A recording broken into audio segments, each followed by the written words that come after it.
Kajing bun kita nak kibede lani tingko ha kajing terikam kidei kadau ba ka pelong ye kejela ban sha kentho ba ka khamdon shadin ha kajing penterikam ye ke smart city ha kari. Haba kren bikila patai khobor sembut menteri rang ba kejela ba snyo bhalang dhar ulai thu ba mentai kladon haduk khat pratli ke project ke baya chat ha kanong ba. Kalong kumni complete ka full implementation. Baru project kiat chat. Yes, hakabede ber ka smart road. Kalong slow. Ma balai ka slow maybe ki refer ya kata ka wain mar baga smart road ka kamkul mar ba bun ki department ba inline juga kan. Ka PHE, ka health, ka MSB. Yes, kata ka slow. Tamre balai smart city. Na kada ba coordination pisau tu man karya u post up simpar mission penting gawe kayu kata tengah la obli. Di mare ngayo sengoyo i ketu kata runga na call meeting immediately. Tanala kali ka actually kata handai ka yo le mukha lajan de kreatif ka pulu lajan de kreatif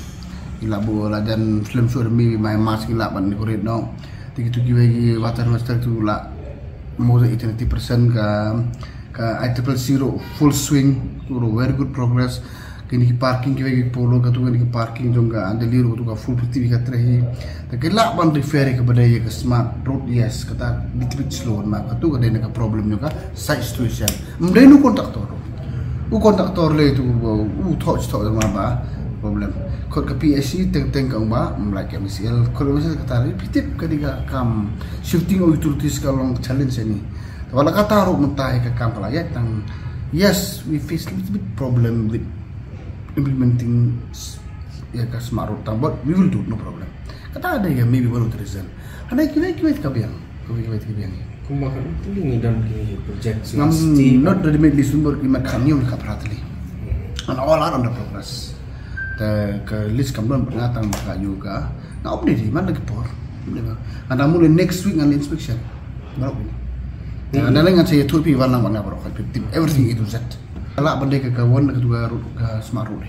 nam dati bakala benda maka tu apa ginala ro kadon ki post like ro kadon penhek sor ro kadon bar dismantle ku par kadon maka bon ke komponen tu kabon ke komponen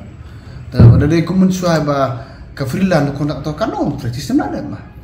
tak ada mesin ta